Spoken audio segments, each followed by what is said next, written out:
അസ്സലാമു അലൈക്കും. ഷർട്ടിൻ്റെ കോളറിൽ കണ്ണീർ തുടച്ചുകൊണ്ട് അവശനായി നിസാം പുറത്തേക്ക് വന്നു. അതുവരെ പുഞ്ചിരിയുണ്ടായിരുന്ന ഷിബിലിയുടെ മുഖം നിസാമിനെ കണ്ടതോടെ കടുത്തു. അവൻ നിസാമിനെ തുറച്ചു നോക്കി. ഷിബിലിയുടെ രൂക്ഷ നോട്ടം കണ്ട് നിസാം ഭയന്നു. ഉടലും മനസ്സും ഒരുപോലെ തളർന്നു പോയവനാണ്. ഇനി ഷിബിലി തന്നെ കൈവെക്കുമോ? ഒരു ദേഹോപദ്രവം കൂടി താങ്ങാനുള്ള ശേഷി ഇപ്പോൾ തൻ്റെ ശരീരത്തിലില്ല. അവനൊന്ന് തൊട്ടാൽ ഞാൻ വീണുപോവും. ഷിബിലി അടുത്തേക്ക് വരും തോറും നിസാമിൻ്റെ ദേഹം വിറകൊണ്ടു. തല്ലിക്കോട്ടെ, അവനെന്നെ തല്ലിക്കൊന്നോട്ടെ. ഇങ്ങനെ നീറി ജീവിക്കുന്നതിൽ നല്ലത് മരണം തന്നെയാണ്. എൻ്റെ കുഞ്ഞ് മറ്റൊരാൾ ബാപ്പ എന്ന് വിളിക്കുന്നത് കേട്ട് മറ്റൊരാളുടെ വിരൽത്തുമ്പിൽ പിടിച്ച് പിച്ച വെക്കുന്നത് കണ്ട് മരിച്ചു ജീവിക്കാൻ എനിക്ക് വയ്യ. നിസാം വേദനയോടെ മനസ്സിലോർത്തു. ഇതാര് നിസാമോ? എല്ലാം കോംപ്രമൈസ് ചെയ്ത് ഭാര്യയും കുഞ്ഞിനെയും കൂട്ടി കൊണ്ടുപോകാൻ വന്നതായിരിക്കുമല്ലേ? ഷിബിലി പരിഹാസം കലർത്തി ചോദിച്ചതും നിസാമിൻ്റെ മുഖം കുനിഞ്ഞു. അവൾ തന്നില്ലേ മറുപടി? അതിൽ കൂടുതലൊന്നും എനിക്ക് പറയാനില്ല. നീ ചവിട്ടിയരിച്ച് ഒരു വിലയുമില്ലാതെ ഉപേക്ഷിച്ച് കളഞ്ഞ പെണ്ണ് ഇന്നെൻ്റെ പ്രാണനാണ് കേട്ടോ. അവളുടെ കുഞ്ഞ് എൻ്റേതാണ്. ആരുടെ മുൻപിലും അവരെ ചേർത്ത് പിടിച്ച് അത് ഞാൻ എൻ്റെ പെണ്ണും കുഞ്ഞുമാണെന്ന് ചങ്കൊടുപ്പോടെ പറയാനുള്ള ധൈര്യം ഈ എനിക്കുണ്ട്. അതിൽ കൂടുതലായി അവൾക്ക് എന്ത് വേണം? സ്നേഹിക്കുന്നവരെ വെറുപ്പിക്കാനും നോവിക്കാനും ഒഴിവാക്കാനും ആർക്കും കഴിയും. പക്ഷേ അവളുടെ വേദനിക്കുന്ന ഹൃദയത്തിലൊന്ന് സ്പർശിക്കാൻ നിന്നെപ്പോലെ ചതിയും വഞ്ചനയും ഒളിപ്പിച്ച് നടക്കുന്നവർക്ക് കഴിഞ്ഞെന്ന് വരില്ല നിസാമേ. ആ പാവം പെണ്ണിൻ്റെ സ്നേഹം നീ അർഹിക്കുന്നില്ലടോ. ഇനി ഒരു പ്രശ്നത്തിൽ നിൽക്കാതെ ഡൈവോഴ്സ് നോട്ടീസിൽ ഒപ്പിട്ടേക്കണം. എന്നിട്ട് വേണം മഹറിൽ കോർത്ത് ഞങ്ങളുടെ പ്രണയം മനോഹരമാക്കാൻ. അത് പറയുമ്പോൾ ദേഷ്യത്തിലും അവൻ്റെ ചുണ്ടിൽ ഒരു പുഞ്ചിരി ഉണ്ടായിരുന്നു. ഇനി എന്തെങ്കിലും പ്രശ്നമുണ്ടാക്കി ഞങ്ങളുടെ ജീവിതത്തിലേക്ക് കടന്നു വന്നാൽ നീ എൻ്റെ ഈ കൈകൊണ്ടായിരിക്കും നിന്റെ മരണം. ഇന്ന് ഈ നിമിഷം വരെ അത് ചെയ്യാതെ നിന്നെ വെറുതെ വിടുന്നത് എന്തുകൊണ്ടാണെന്നോ? ഒരു തരത്തിൽ പറഞ്ഞാൽ റസിയെ പോലൊരു പളുങ്ക് പെണ്ണിനെ എനിക്ക് കിട്ടാൻ നീയും ഒരു കാരണക്കാരനാണല്ലോ. ഇനി എൻ്റെ പ്രാണനെ നീ വേദനിപ്പിച്ചാൽ മുൻപും പിൻപും നോക്കാതെ നിനക്കുള്ള ശിക്ഷ ഞാൻ വിധിച്ചിരിക്കും. പൊയ്ക്കോ. ഈ ഞങ്ങളുടെ വഴിയിൽ നിന്റെ നിഴൽ പോലും വീഴരുത്. താക്കീതിൻ്റെ ധ്വനിയോടെ അവൻ പറഞ്ഞു നിർത്തി. ഈ ലോകത്തെ ഏറ്റവും വലിയ തകർച്ചയോടെ മുഖം കുനിച്ചുകൊണ്ട് ഇടറുന്ന കാലുകൾ വലിച്ച് നിസാം ലക്ഷ്യബോധമില്ലാതെ നടന്നു നീന്നി. ആ നിമിഷം അവൻ്റെ തലക്കകത്ത് ഒരു കടന്നൽ കൂട്ടം ആർത്തിരമ്പി പറക്കുന്നത് പോലെ അവന് അനുഭവപ്പെട്ടു. ഭ്രാന്തിൻ്റെ മൂർച്ചയേറിയ ആഴങ്ങളിലേക്ക് അവൻ ഓരോ ചൂടും എടുത്തു വെക്കുകയായിരുന്നു. ആരോടാ മോളെ നീ സംസാരിച്ചത്? ആരാ ഇങ്ങോട്ട് വന്നീൻ്റെത്? ബാത്റൂമിൽ നിന്ന് ഇറങ്ങി വന്ന ഐഷുമ്മ എല്ലാം കേട്ടിട്ടും കേൾക്കാത്ത ഭാവത്തിൽ ചോദിച്ചു. അതൊരു ഭ്രാന്തനുമ്മ, വഴി തെറ്റി വന്നതാണെന്ന് തോന്നുന്നു. അതിനെക്കുറിച്ച് കൂടുതൽ പറയാൻ താല്പര്യമില്ലാത്തതുപോലെ പറഞ്ഞു റസിയ. പിന്നെ കൈയെത്തിച്ച് ടേബിളിലിരിക്കുന്ന ഫോൺ എടുത്തു നോക്കി. ഇല്ല, ഷിബിക്ക് വിളിച്ചിട്ടില്ല. അയച്ച മെസ്സേജിന് ബ്ലൂടിക്ക് വീണിട്ടുണ്ടെങ്കിലും മറുപടിയൊന്നും ഇല്ല. റസിയെ വേണ്ടാതായോ ഷിബിക്കാക്ക്? റസിയെ മറന്നുപോയി ഷിബിക്ക. ഇന്ന് നിങ്ങളുടെ റസിയ ഏറ്റവും സന്തോഷിക്കുന്ന ഈ ദിനത്തിൽ നിങ്ങളില്ലാതെ പോയല്ലോ. നിങ്ങൾക്കറിയോ, നിങ്ങളുടെ സ്വരമെങ്കിലും ഒന്ന് കേട്ടില്ലെങ്കിൽ തളർന്നു പോവും ഈ ഞാൻ. അത്രക്കും അടിമപ്പെട്ടു പോയി ഈ പെണ്ണ്. ഒരു ചുവരിനപ്പുറം അവനുണ്ടെന്ന് അറിയാതെ അവളുടെ കൽബൊന്ന് തേങ്ങി. ഉമ്മ, ഷിബിക്ക വിളിച്ചുവോ? ഇടറുന്ന സ്വരത്തിൽ അവൾ ചോദിച്ചു. വിളിച്ചില്ല മോളെ. നീ പ്രസവിച്ച വിവരം അറിഞ്ഞിരുന്നോ? ഞാൻ പറഞ്ഞിരുന്നു. ഞാൻ അഷുമ പറയുന്നത് കേട്ട് റസിയുടെ നെഞ്ചിലൊരു ഭാരം കനത്ത് വന്നു. എല്ലാവരെയും വിളിക്കുന്നുണ്ട്, എന്നെ മാത്രം വിളിക്കുന്നില്ലല്ലോ. എന്നോടുള്ള സ്നേഹം കുറഞ്ഞു പോയി ഷിബിക്ക. റസിയുടെ കണ്ണിൽ നിന്ന് കണ്ണുനീർ അടർന്നു വീണു. ഐഷുമ്മ കാണാതിരിക്കാൻ വേണ്ടി പെട്ടെന്ന് തന്നെ കണ്ണു തുടച്ചവൾ മുഖമുയർത്തി നോക്കിയതും കണ്ണുടക്കി നിന്നത് വാതിൽക്കൽ കൈ പിണച്ചു കെട്ടി പുഞ്ചിരിയോടെ നോക്കി നിൽക്കുന്ന പ്രാണനായകനിലാണ്. ഷിബിക്ക. റസിയുടെ ചുണ്ടുകൾ വിറയലോടെ മന്ത്രിച്ചു. അവളുടെ ഹൃദയം തുളിമ്പിപ്പോയ നിമിഷം, ഉടലൊന്നാകെ കോരിത്തരിച്ചു പോയ നിമിഷം, അതുവരെ ഉള്ളിൽ തിങ്ങിയ പരിഭവങ്ങളെല്ലാം ഉറപ്പൊട്ടി പുറത്തേക്കൊഴുകിയ നിമിഷം. ഇത് സ്വപ്നമാണോ റബ്ബേ? ചിരിക്കുമ്പോഴും അവളുടെ കണ്ണുകൾ നിറഞ്ഞൊഴുകി. അവളുടെ മുഖത്തെ ഭാവങ്ങൾ പ്രേമോടെ ഒപ്പിയെടുത്തു കൊണ്ടവൻ അവളുടെ അടുത്തേക്ക് ചൂടുവെച്ചു. ഈ നിമിഷത്തിന് വേണ്ടിയല്ലേ അവൻ കാത്തിരുന്നത്? വിരഹത്തിൻ്റെ ചിറ പൊട്ടിച്ച് മധുരനമ്പരത്തോടെ പ്രണയമൊഴുകുന്ന ഈ ഒരു നിമിഷത്തിന് വേണ്ടി, അവൻ എത്രയും പ്രിയപ്പെട്ട ഈ നിമിഷത്തിന് വേണ്ടി. അസ്സലാമു അലൈക്കും ഉമ്മച്ചിക്കുട്ടി. വാത്സല്യത്തോടെ അവൻ അവൾക്ക് സലാം പറഞ്ഞു. വഅലൈക്കും അസ്സലാം. റസിയ കരഞ്ഞുപോയി. അപ്പോഴാണ് ഐഷുമ്മ അവനെ കാണുന്നത്. ഐഷുമ്മ അവനെ കെട്ടിപ്പിടിച്ച് സലാം പറഞ്ഞു. ഷിബിലി ഉമ്മയുടെ ഇരു കവിളിലും മുത്തം കൊടുത്തു. എവിടെ എവിടെ എൻ്റെ മോനിക്കുട്ടൻ? ഷിബിലി കുഞ്ഞിൻ്റെ അടുത്തേക്ക് ഇരുന്നു. അവൻ പതിയെ കുഞ്ഞിനെ എടുത്തു മടിയിലേക്ക് വെച്ചു. ആ നെറ്റിയിൽ ഒരു പിതാവിൻ്റെ കരുതലോടെ വാത്സല്യ ചുമ്മന നിറച്ചു. അവൻ്റെ ചുമ്മന ചൂടിൽ ആ ചോരപ്പൈതലിൻ്റെ ചുണ്ടുകളിൽ ഒരു പുഞ്ചിരി ഉണ്ടായി. ആ നിമിഷം റസിയ ഹൃദയത്തോട് ചേർത്ത് വെച്ചു, വല്ലാത്തൊരു ഇഷ്ടത്തോടെ. കുഞ്ഞിനെ റസിയയുടെ അരികിൽ കിടത്തി വരുമ്പോൾ ഐഷുമ്മ കാണാതെ അവളുടെ കൈത്തണ്ടയിലൊന്ന് പിച്ചി. അവളൊന്ന് കൂർപ്പിച്ചു നോക്കിയതും കള്ളച്ചിരിയോടെ പ്രണയം നെതിച്ചൊരു ചുംബനം പറത്തിവിട്ടവൻ. ആ പ്രിയ നിമിഷത്തിൻ്റെ തീക്ഷ്ണതയിൽ റസിയയുടെ കവിളുകൾ ചുവന്നു തൊടുത്തു. അവൻ്റെ മധുരപ്പുഞ്ചിരിയിൽ അവളുടെ മനസ്സിലെ പരിഭവങ്ങൾ അലിഞ്ഞില്ലാതായി. അലൻ ഐബക്, ഐറമോളുടെ അനിയൻ. ഷിബിലി കണ്ടുവച്ച പേര് റസിയക്കും നന്നായി ഇഷ്ടപ്പെട്ടു. സാബിറയോടൊപ്പം റൂമിലേക്ക് വന്ന മോളൂട്ടി അബ്ബയെ കണ്ടതും സന്തോഷം കൊണ്ട് തുള്ളിച്ചാടി. ഷിബിലി അവളെ പൊക്കിയെടുത്ത് സ്നേഹം കൊണ്ട് മൂടി. മോളൂട്ടി അവൻ്റെ മോനിക്കുട്ടനെ ഷിബിലിക്ക് സന്തോഷത്തോടെ കാണിച്ചു കൊടുത്തു. പിന്നെ അവിടെയൊരു സുവർഗമായിരുന്നു, റസിയയുടെയും ഷിബിലയുടെയും. റസിയയും കുഞ്ഞും ഒന്ന് ഓക്കെ ആയതിനു ശേഷം മതി നിക്കാഹ് എന്നത് ഷിബിലിയുടെ തീരുമാനമായിരുന്നു. കാത്തിരിപ്പിൻ്റെ നിമിഷങ്ങളിലും അവൻ്റെ കുസൃതിക്ക് കുറവൊന്നും ഉണ്ടായിരുന്നില്ല. തരം കിട്ടുമ്പോഴൊക്കെ കുറുകി കൊണ്ട് അവൻ ആ പെണ്ണിനെ തരളിതയാക്കും. റസിയയുടെ വീട്ടുകാർ വന്ന് അവളെ അങ്ങോട്ട് കൊണ്ടുപോവാമെന്ന് പറഞ്ഞിട്ടും അവൻ വിട്ടില്ല. അങ്ങോട്ട് പോവാൻ അവൾക്ക് താല്പര്യമില്ലായിരുന്നു. ഇന്നേക്ക് റസിയെ പ്രസവിച്ചിട്ട് 90 ദിവസമായി. ഇന്ന് പള്ളിയിൽ വെച്ച് അവരുടെ നിക്കാഹ് നടത്താമെന്നാണ് തീരുമാനം. റസിയുടെ ബാപ്പയും മെളാപ്പയും പള്ളിയിലേക്ക് വരാമെന്ന് പറഞ്ഞിട്ടുണ്ട്. അവിടെ വെച്ച് ഇന്ന് മറ്റൊരു നിക്കാഹ് കൂടിയുണ്ട് കേട്ടോ. നിഷ്വയുടെ ലെമ്മിയുടെ ഇക്കാക്ക ഷമീറാണ് വരൻ. വെക്കേഷൻ സമയത്ത് നഷ്വ ലെമ്മിയുടെ വീട്ടിൽ പോയതാണ് തുടക്കം. ലെമ്മിയുടെ ആഗ്രഹം പോലെ തന്നെ അവിടെ വെച്ച് അവരുടെ പ്രണയം പൂവിട്ടു. നിക്കാഹിന് അധികം ആരെയും ക്ഷണിച്ചിട്ടില്ല. നഷ്വയുടെ ഇത്താത്തമാരും സിന്നൂറയും ലെമ്മയും അവളുടെ ഉമ്മയും ഷിബിലിയുടെ വീട്ടിലേക്ക് എത്തിയിരുന്നു. അതേ, മണവാട്ടിമാരിങ്ങനെ നിന്നാൽ മതിയോ? നിക്കാഹ് കഴിഞ്ഞ് അവരിപ്പോൾ ഇങ്ങെത്തും. വന്നേ, 2 പേര് ഞങ്ങൾ ഒരുക്കിത്തരാം. സിന്നൂറയും ലെമ്മയും റസിയുടെ മുറിയിലേക്ക് വന്നു. മോനിക്കുട്ടനെ കൊഞ്ചിച്ച് നഷ്വയുണ്ടവിടെ. നിച്ചുവിനെ ഒരുക്കിയേക്ക്. എന്നെ ഇങ്ങനെ കാണാനാണ് എൻ്റെ ഷെബിക്കാക്ക് ഇഷ്ടം. റസിയ ചിരിയോടെ പറഞ്ഞു. അതൊക്കെ ശരിയായിരിക്കും, പക്ഷേ ഇന്ന് ഞങ്ങൾ ഒരുക്കൂട്ടോ. ഷിബിക്കോടെ ഇഷ്ടമൊക്കെ രാത്രി നടത്തി കൊടുക്കാട്ടോ മോളൂസേ. ഇപ്പോൾ നിങ്ങളെ ഒരുക്കാനുള്ള ചുമതല ഐഷുമ്മ ഞങ്ങളെയാണ് ഏൽപ്പിച്ചിരിക്കുന്നത്. സിന്നൂറ കളിയാക്കിയതും റസിയയുടെ കവിളിലേക്ക് നാണത്തിൻ്റെ ചുവപ്പ് ഇരിച്ചെത്തി. ഓ അച്ചോടാ, പെണ്ണിൻ്റെ നാണം കണ്ടില്ലേ? ലെമ്മി അത് പറഞ്ഞതും റസിയ മുഖം പൊത്തിക്കളഞ്ഞു. നിക്കാഹ് കഴിഞ്ഞ് മഹറുമായ മണവാളന്മാരെത്തിയപ്പോഴേക്കും അവരെ നഷ്വയെയും റസിയയും മണവാട്ടിയായി ചമയിച്ചിരിക്കിയിരുന്നു.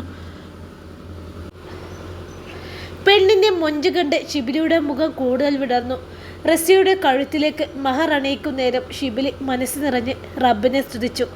കാത്തിരിപ്പിനൊടുവിൽ തൻ്റെ പ്രാണനായ പെണ്ണ് തൻ്റെ സ്വന്തമായ നിമിഷം. ഷിബിലി അവളുടെ മുഖം കയ്യിലെടുത്ത് അവളുടെ നെറുകയിൽ മൃദുവായി ചുംബിച്ചു.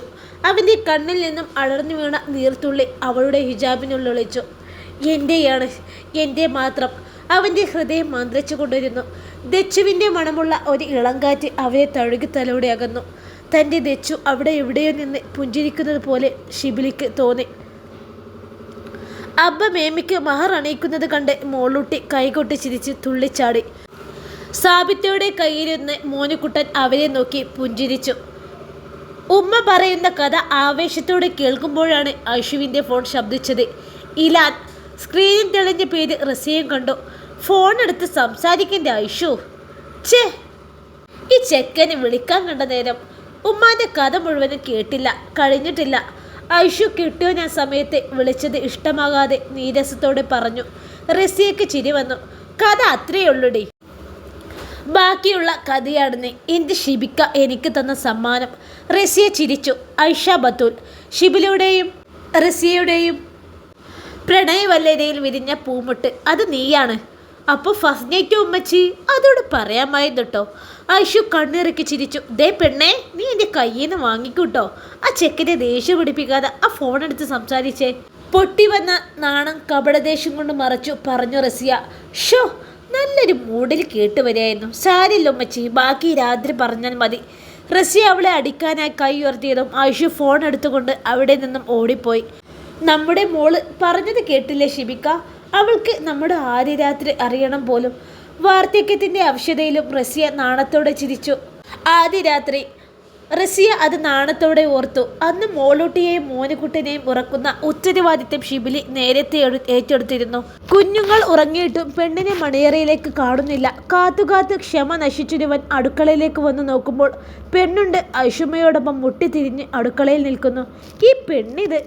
അവളെ നോക്കിയെന്ന് പെറുപുറത്തുകൊണ്ട് തല കുടഞ്ഞവൻ ഇങ്ങ് വാടി.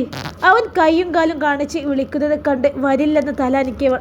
നീ എന്താടാ ഷിബിലെ ഇന്ന് പതിവില്ലാത്ത ഈ സമയത്ത് അടുക്കളയിൽ? അവനെ കണ്ടപ്പോൾ ചിരി വന്നെങ്കിലും ഐഷുമ്മ ഗൗരവത്തോടെ ചോദിച്ചു. ഉമ്മയുടെ ആ ചോദ്യം അവനത്ര സുഖിച്ചില്ല. ഞാനേ എൻ്റെ പെണ്ണിനെ വിളിക്കാൻ വന്നതാ. എന്തേ, നിങ്ങൾക്ക് ഇഷ്ടപ്പെട്ടില്ലേ? അവൻ അതേ കനത്തിൽ തന്നെ മറുപടി കൊടുത്ത്. ഓളങ്ങ് വരൂലേ? എന്നും മോളുണ്ടായിട്ടാണോ ഈ ഉറങ്ങാറ്? അവനെ ചൂടുപിടിപ്പിക്കാൻ ഐഷുമ്മക്ക് നല്ല ഇഷ്ടമാണല്ലോ. അത് ശരി, ഇന്നു മുതലേ ഷിബിലിയുടെ ശീലങ്ങളൊക്കെ അങ്ങ് മാറ്റി. ഇനി ഓളെ കെട്ടിപ്പിടിച്ച് കിടന്നാലേ എനിക്ക് ഉറക്കം വരൂ. ഇഷ്ടമല്ലെങ്കിൽ നിങ്ങൾ പോയി കേസ് കൊടുക്ക് എന്ന് പറഞ്ഞവൻ ഐഷുമ്മയുടെ അരികിൽ നിൽക്കുന്ന പെണ്ണിനെ കയ്യിൽ കോരിയെടുത്ത് മണിയറയിലേക്ക് നടന്നു. ഷിബിക്ക, എന്താ ഇത്? റസിയ അവൻ്റെ കയ്യിൽ കിടന്ന് പിടച്ചു. അവൻ വിടില്ലെന്ന് കണ്ടവൾ അവൻ്റെ നെറ്റിയിലേക്ക് ഏറെ പ്രേമോടെ നെറ്റിമുട്ടിച്ച് ചിരിച്ചു. ഈ ചെറുക്കിൻ്റെ ഒരു കാര്യം ഐഷുമ്മക്ക് പോലും നാണം വന്നു പോയി. നിനക്ക് പേടിയുണ്ടോടി എന്നെ? റസിയയുടെ പരിഭ്രമം കൊണ്ട് ചോദിച്ചവൻ. റസിയ ഇല്ലെന്ന് തലനക്കി. അവരെല്ലാം വേദനിപ്പിച്ചതുപോലെ ഞാൻ നിന്നെ വേദനിപ്പിക്കുമെന്ന് തോന്നുന്നുണ്ടോ? അവൻ അവളുടെ തുടുത്ത കവിൾത്തടത്തിലൂടെ വിരലോടിച്ചുകൊണ്ട് ചോദിച്ചു. ഇല്ല, നിങ്ങളെ എനിക്ക് എന്നേക്കാൾ വിശ്വാസമാണ്. റസിയയുടെ ശബ്ദം നേർത്തുപോയി. എങ്കിൽ എല്ലാ അർത്ഥത്തിലും എൻ്റേത് മാത്രമാക്കിക്കോട്ടെ ഞാൻ. തീക്കാറ്റ് പോലെ നേർത്തുപോയിരുന്നു ആ ശബ്ദം. അവൾ മൗനമായി സമ്മതം അറിയിച്ചതും ഷിബിലി അവളുടെ ചുവന്നു തുടുത്ത മുഖം പിന്നിലേക്ക് മലർത്തി. ആദ്യം ഇരു കണ്ണിലും കവിളിലും മൂക്കിൻ തുമ്പിലും ചുംബനപ്പൂക്കൾ കൊണ്ട് മൂടി. ഒടുവിൽ അവൻ്റെ അധരങ്ങൾ സ്ട്രോബെറി പഴം പോലെ തോന്നിക്കുന്ന അവളുടെ അധരങ്ങളിൽ അമർന്നു. ആദ്യം മൃദുമായി തുടങ്ങിയ ചുംബനം, പിന്നെ പല്ലുകളായെത്തി ചെറുനോവ് നൽകിയും നാവിൻ തുമ്പ് കൊണ്ട് തലോടിയും ഒടുവിൽ തീവ്രമായ ഭാവം പൂണ്ടു. ചുംബനം അധരങ്ങളിൽ നിന്ന് ദിശ മാറി സഞ്ചരിക്കുന്നത് ആ പെണ്ണുടൽ ഉൾക്കുളിരോടെ അറിഞ്ഞു. അവളുടെ ഓരോ അണുവിലും ചുംബനം നിറച്ചു വെച്ചവൻ. മറ്റൊരാൾ ചവിട്ടേരിച്ച അവളുടെ മിനുസമാർന്ന മേനയിലൂടെ അവൻ്റെ കൈവിരലുകൾ മൃദുസ്പർശമായി ഒഴുകിയിറങ്ങി. അവൻ്റെ ഓരോ സ്പർശവും അവളുടെ ഉള്ളിൽ കുളിർമഴയായി പെയ്തു. ഇന്നോളം അറിഞ്ഞിട്ടില്ലാത്ത അത്രയും അനുഭൂതി അവളിൽ നിറച്ചു വെച്ചുകൊണ്ട് അനുരാഗത്തിൻ്റെ തീവ്രപ്രവാഹമായി അവൻ്റെ പ്രണയം കെട്ടുപൊടിച്ച് അവളിലേക്ക് പെയ്തിറങ്ങിയ രാത്രിയായിരുന്നു. കിതപ്പോടെ അവളിൽ നിന്ന് അടർന്നു മാറിയവൻ പതിയെ അവളെ പൊക്കിയെടുത്ത് തൻ്റെ നെഞ്ചിലേക്ക് ചേർത്ത് കിടന്നു. റസിയ ഒരു പൂച്ചക്കുഞ്ഞിനെ പോലെ അവൻ്റെ ഹൃദയതാളത്തിന് കാതോർത്തുകൊണ്ട് അവൻ്റെ നെഞ്ചിൽ പതുങ്ങിക്കിടന്നു. ക്ഷീണിച്ചു പോയോടെ? വാടിയ പൂ പോലെ കിടക്കുന്ന പെണ്ണിൻ്റെ ഓരോ വിരൽത്തുമ്പിലും മൃദുവായി മുത്തം വെച്ചുകൊണ്ട് മന്ത്രം പോലെ ചോദിച്ചവൻ. ആ ചോദ്യം പോലും അവളുടെ ഹൃദയത്തെ പുളകം കൊള്ളിച്ചു. ഉമ്മ, ഉറങ്ങാണോ നിങ്ങളെ? മോളൂട്ടിയുടെ വിളിയിൽ റസിയ ഒരു സ്വപ്നത്തിൽ നിന്നെന്ന പോലെ ഞെട്ടിയുണർന്നു. ഉപ്പാൻ്റെ കബറിടം സിയാറത്ത് ചെയ്യാൻ പോവണ്ടേ നമുക്ക്? അപ്പോൾ ഷിബിക്ക, ഇത്രയും സമയം ഞാൻ സ്വപ്നം കാണുമായിരുന്നു. അതെ, സ്വപ്നമാണ്. പറഞ്ഞു തീർത്തതിനേക്കാൾ പറയാനേറെ ബാക്കി വെച്ച്. എൻ്റെ പ്രണയം, എൻ്റെ ഷിബിക്ക എന്നെ വിട്ടുപോയിട്ട് 1 വർഷം കഴിഞ്ഞിരിക്കുന്നു. ഉമ്മ എന്താണ് ഓർക്കുന്നത് ഉമ്മ? പോവണ്ടേ നമുക്ക്? മോനുകുട്ടനും അകത്തേക്ക് വന്നു. പോവാം, ഞാനൊന്ന് നന്നായി ഒരുങ്ങിയിട്ട് വരാം. അബ്ബാനെ കാണാൻ പോകുന്നതല്ലേ. റസിയ ആവേശത്തോടെ എഴുന്നേറ്റു. പള്ളിയിലേക്ക് പോകുമ്പോൾ 3 മക്കളും ഉണ്ടായിരുന്നു റസിയയുടെ കൂടെ. റസിയ ആ യാത്രയിൽ ഏറെ സംസാരിച്ചു. മക്കളെ, 3 പേരോടും കൂടി ഉമ്മ ചോദിക്കുകയാണ്, നിങ്ങൾക്ക് വേണ്ടി ചെയ്യേണ്ട കടമകളിൽ ഈ ഉമ്മ ഇനി എന്തെങ്കിലും ചെയ്തു തീർക്കാൻ ബാക്കിയുണ്ടോ? റസിയയുടെ ചോദ്യം കേട്ട് 3 പേരും ഒരുപോലെ അമ്പരുന്നു. ഉമ്മ എന്താ ഇങ്ങനെയൊക്കെ പറയുന്നത്? മോളൂട്ടി അല്പം ദേഷ്യത്തോടെ ചോദിച്ചു. അത് പിന്നെ നാളെ നേരം പുലർന്നാൽ നിങ്ങളൊക്കെ നിങ്ങളെ വഴിക്ക് പോവും. ഉമ്മ എങ്ങാനും മരിച്ചു പോയാൽ നാളെ സുബർഗത്ത് ചെല്ലുമ്പോൾ മൂപ്പരിനോട് ചോദിക്കും, നീ എൻ്റെ മക്കളെ പൊന്നു പോലെ നോക്കിയില്ലേ റസിയ എന്ന്. ആൾക്കൊരു ഉത്തരം കൊടുക്കേണ്ട എനിക്ക്. റസിയ ചിരിയോടെയാണ് മറുപടി പറഞ്ഞത്. ഈ ഉമ്മ വെറുതെ ഞങ്ങളെ കൂടി ടെൻഷനാക്കാൻ. മോനുകുട്ടനാണ് അത് പറഞ്ഞത്. ഉമ്മ ഇന്ന് വേറെ മൂഡിലായിക്കാക്ക. അവരുടെ പ്രണയകഥയൊക്കെ എന്നോട് പറഞ്ഞു തന്ന് ഇപ്പോൾ അബയെ വല്ലാതെ മിസ് ചെയ്യുന്നുണ്ടാവും. അതുകൊണ്ടാ അല്ലേ ഉമ്മക്കുട്ടി? ഐഷു റസിയെ ചേർത്ത് പിടിച്ചുകൊണ്ടാണ് പറഞ്ഞത്. പള്ളിക്കാട്ടിൽ മൈലാഞ്ചി ചെടിയുടെ തണലിൽ ഉറങ്ങുന്ന തൻ്റെ പ്രിയപ്പെട്ടവനോട് പുഞ്ചിരിയോടെ സലാം ചൊല്ലി റസിയ. ഉമ്മ, ഇനി പോകാം. കുറച്ചു നേരം കൂടി അവിടെ നിന്നതിന് ശേഷം മോനുകുട്ടൻ റസിയയുടെ കൈ പിടിച്ച് വിളിച്ചു. നിങ്ങൾ പൊയ്ക്കോ, എനിക്കേ മൂപ്പനോട് കുറച്ച് കാര്യങ്ങൾ സംസാരിക്കാണ്ട്, ഞാനങ്ങ് വന്നോളാം. റസിയ അവരെ പറഞ്ഞയച്ച് ആ വെറും മണ്ണിലിരുന്നു. കബറിലേക്ക് മുഖം ചേർത്ത് വെച്ചവൾ പൊട്ടിക്കരഞ്ഞു. റസിയ! ഷിബിലിയുടെ മയക്കമുള്ള ശബ്ദം അവളുടെ കാതിനെ തേടിയെത്തി. നീ എന്തിനാണ് മോളെ കരയുന്നത്? ഞാൻ പറഞ്ഞിട്ടില്ലേ കരയാനാണെങ്കിൽ ഈ വഴി വരണ്ട എന്ന്? അതെങ്ങനെ? എന്ത് പറഞ്ഞാലും കണ്ണ് നിറക്കാനല്ലേ ഈ പൊട്ടിപ്പെണ്ണിന് കഴിയൂ? നിന്റെ കണ്ണ് നിറഞ്ഞു വെക്കുന്നത് കാണുമ്പോൾ എനിക്ക് വല്ലാണ്ട് നോവൂട്ടോ. മതി, എനിക്ക് കാണണ്ട ആ കണ്ണുനീര്. ഷിബിക്ക, നിൽക്ക്. എനിക്കും നിങ്ങളെ ലോകത്തേക്ക് വരണം. നിങ്ങളെന്നെ ഏൽപ്പിച്ചു പോയ കാര്യങ്ങളൊക്കെ ഭംഗിയായി ഞാൻ ചെയ്തു തീർത്തു. നിങ്ങൾക്കറിയോ, നിങ്ങളില്ലാതെ ഒരു വർഷം ഞാൻ എങ്ങനെയാണ് കഴിച്ചു കൂട്ടിയതെന്ന്? നമ്മുടെ മണിയറ എനിക്ക് ഇരുൾ നിറഞ്ഞ മക്ബറയായിരുന്നു. നിങ്ങൾക്കറിയില്ലേ, നിങ്ങളെ നെഞ്ചിൽ കിടന്നാലേ ഈ റസിയക്ക് ഉറക്കം വരുമെന്ന്? ഉറങ്ങാതെ എത്ര രാവുകളാണ് ഞാൻ കഴിച്ചു കൂട്ടിയത്. ഇനി എനിക്ക് ഉറങ്ങണം. ഇവിടെ നിങ്ങളുടെ നെഞ്ചിൽ പറ്റി ചേർന്ന് കിടന്ന് ഉറങ്ങണം എനിക്ക്. റസിയയുടെ കണ്ണുനീര് വീണ് ആ കബറിടം നനഞ്ഞു. എന്തൊക്കെയാ പെണ്ണെ നീ പറയണത്? മരണം ഒരു സത്യമാണ്. മരണത്തിന് വല്ലാത്ത വേദനയാണ് മോളെ. അത് നീ സഹിക്കൂല. അവൻ്റെ സ്വരം നോവ് തെങ്ങി ആർദ്രമായി. എന്തായാലും ഞാൻ ആ രുചി അറിയേണ്ട ഷിബിക്ക.